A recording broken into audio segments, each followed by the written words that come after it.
Students, class 11th में मैंने आपको ऑर्गेनिक कंपाउंड लेसन शुरू कराया है। ऑर्गेनिक कंपाउंड के अंदर अपन ने एक फ्लो चार्ट बनाया था।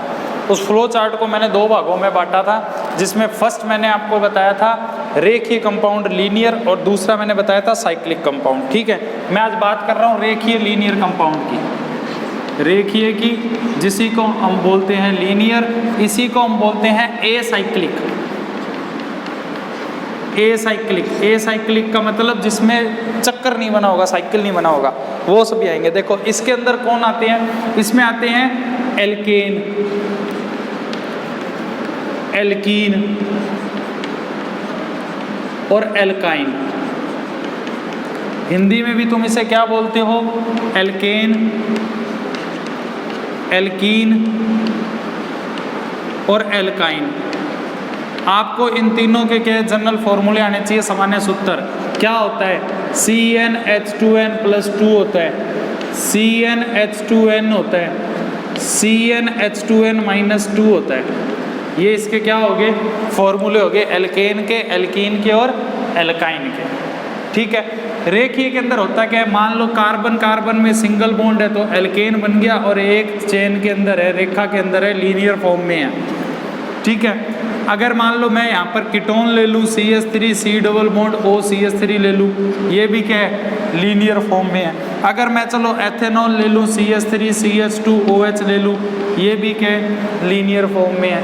अगर मैं प्रोपीन ले लूँ तो CH2 डबल बॉन्ड CH3 हो गया, ये भी क्या है, लीनियर फॉर्म में है। ठीक है, तो ये सारी चीज़ें क्या है, आपकी लीनियर फॉर्म के अंदर है। आगे बात समझ में, ये सारी चीज़ें आपकी क्या होगी, रेखीय में होगी। तो रेखीय के एग्जाम्पल एक बार आपको इतने करा रहा हूँ, बाकी IUPAC नेम में ये सारी चीज़ और चलेंगी। ठीक है, रेखीय में आपको इतना ही देखना है। चक्रीय के अंदर, साइक्लिक के अंदर मैंने दो पार्ट कराए थे, एक कराया था होमोसाइक्लिक, एक कराया था हेट्रोसाइक्लिक। होमोसाइक्लिक में वो आते हैं जिसमें साइकिल में, चक्कर के अंदर एक जैसे कंपाउंड आ जाएंगे ना, एक जैसे एलिमेंट या एक जैसे तत्व आ जाएंगे, वो कहलाएगा होमोसाइक्लिक। जैसे 3 कार्बन का ये लो ये बनाया, ठीक है, हर कार्बन की 4 वैलेंसी होती है, तो ये लो CH2 करा, CH2 करा और CH2 करा। 3 कार्बन के लिए वर्ड आता है प्रोप। ठीक है, उससे पहले एक चीज़ और देखो, जब कार्बन एक हो तो नाम आता है मैथ, हिंदी में भी मैथ, इंग्लिश में भी मैथ।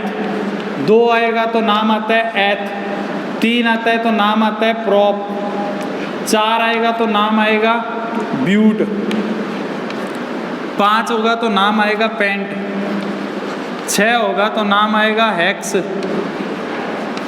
7 होने पे नाम आता है हेप्ट। ठीक है, 8 होने पे नाम आता है ऑक्ट, 9 होने पे नाम आता है नॉन और 10 होने पे नाम आता है डेक। मतलब ये कि कार्बन की संख्या पे डिपेंड होता है नाम क्या लिखना है। एक कार्बन है मैथ, अब जैसे यहाँ पे देखो 3 कार्बन आ रहे हैं तो इसका नाम तो प्रोप से ही होगा। ठीक है, अब साइक्लिक फॉर्म में है तो इसका नाम हो जाएगा साइक्लो, और कार्बन कार्बन के बीच में जब सिंगल बॉन्ड होता है तो नाम आता है एन, अनुलग्न जिसको बोलते हो आप, सफिक्स बोलते हो।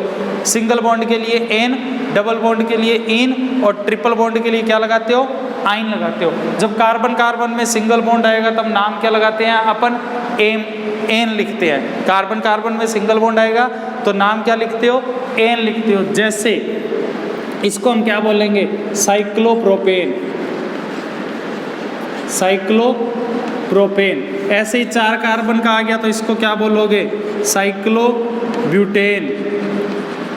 ठीक है, ऐसे ही मान लो इस साइक्लोब्यूटेन में मैं यहाँ डबल बॉन्ड लगा दूँ तो इसका नाम क्या हो जाएगा, साइक्लोब्यूटीन, साइक्लोब्यूटीन। ऐसे ही 5 कार्बन ले लूँ ये लो तो इसका नाम क्या हो जाएगा, साइक्लोपेंटेन।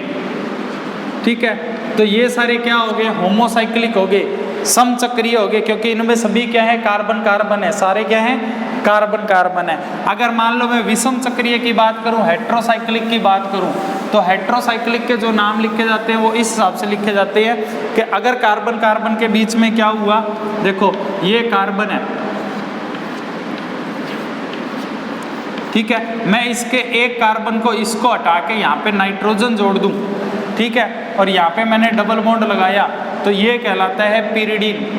ये क्या कहलाता है, पिरिडीन। ऐसे ही मान लो मैंने कार्बन कार्बन के बीच में यहाँ पर ऑक्सीजन जोड़ दिया, ऐसे ही कार्बन कार्बन के बीच में मैंने यहाँ पे सल्फर जोड़ दिया, तो ये कहलाता है फ्यूरान, ये कहलाता है थायोफीन। इसको बोलते हैं फ्यूरान, इसको बोलते हैं थायोफीन। डबल बॉन्ड लगेंगे यहाँ पे, ये ध्यान रखना, ठीक है। तो ये होते हैं तुम्हारे हेट्रोसाइक्लिक, मतलब कार्बन के अलावा अगर अलग एलिमेंट जोड़ दूंगा तो वो कहलाएंगे हेट्रोसाइक्लिक, ठीक है। फिर होमोसाइक्लिक के बाद एलिसाइक्लिक में भी यही चीज़ ही आती है जो मैंने अभी आपको बताई है, आप एलिसाइक्लिक में ये लिख सकते हो। एक और आता है एरोमेटिक। अब देखो एरोमेटिक कौन से होते हैं, एक तो जो एक तल में हो, प्लेन में हो, मतलब जिसको हम आगे से पीछे से देखें तो वो हमें फ्लैट दिखे, ठीक है, वो होते हैं एरोमेटिक। और उसके अंदर डबल बॉन्ड क्या होता है, अल्टरनेट होता है। डबल बॉन्ड क्या होगा, अल्टरनेट होगा। डबल बॉन्ड अल्टरनेट का मतलब है ये है आपकी बेंजीन, ठीक है। इस बेंजीन में डबल बॉन्ड अल्टरनेट है। बेंजीन को मैं आगे से देखूं चाहे पीछे से देखूं, ये मेरे को क्या दिखेगा, प्लेन में ही दिखेगा। ऐसे ही आता है, एक और आता है, इसको बोलते हैं एनिलीन। इसको क्या बोलते हो, एनिलीन। ये भी हमें क्या है, एक प्लेन में दिखता है। ये क्या होता है, बेंजीन, ठीक है। ऐसे ही एक और आता है, वो क्या होता है तुम्हारा, नेफ्थलीन। नेफ्थलीन, ठीक है, नेफ्थलीन।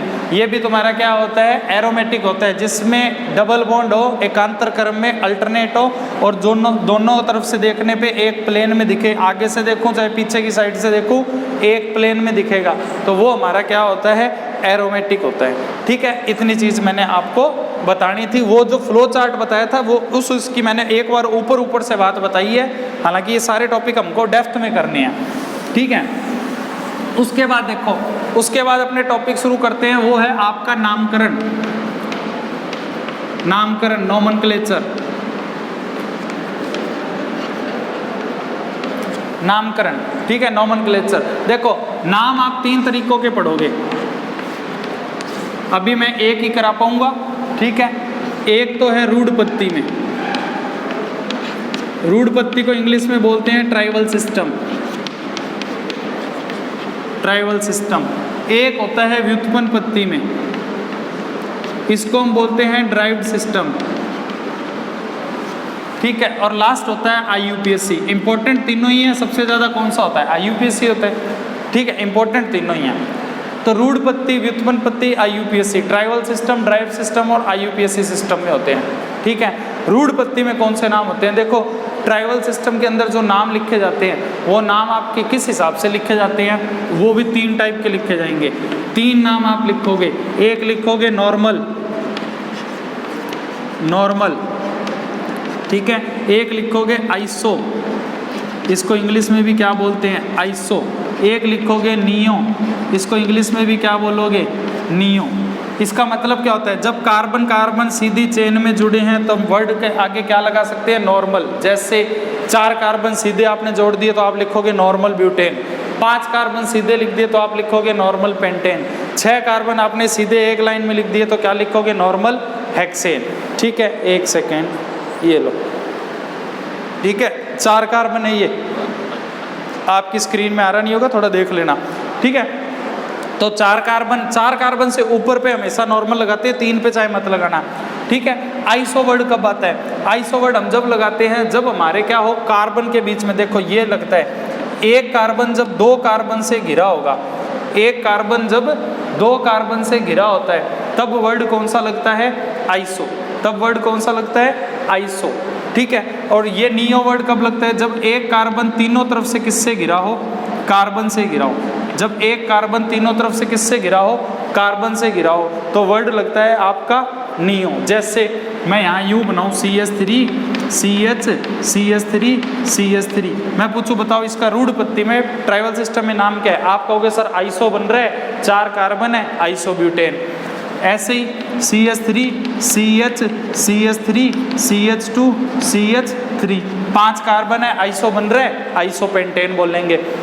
अब आपसे क्वेश्चन कैसे आता है, क्वेश्चन आता है आइसोब्यूटेन, हाँ आइसोब्यूटेन का आईयूपीएससी नाम लिखो, आइसोपेंटेन का आईयूपीएससी नाम लिखो, ये चीज़ें आपसे पूछी जाती है। जैसे यहाँ पे लिखता हूँ, जैसे मान लो यहाँ दे रहा हूँ मैं आपको, ये नियो है, CH3 CH3 और CH3। तो देखो 1 2 3 4 5 कार्बन, नियोपेंटेन। क्वेश्चन आ जाएगा नियोपेंटेन का IUPAC नाम लिखो, नियोपेंटेन का IUPAC नाम लिखो। ठीक है, तो आपसे ऐसे भी पूछा जा सकता है। तो आज के वीडियो में मैं आपको रूढ़ पत्ती तक के टॉपिक कराऊंगा।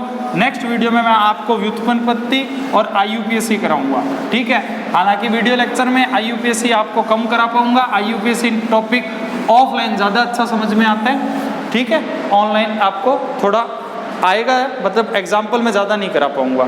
थैंक यू बच्चों।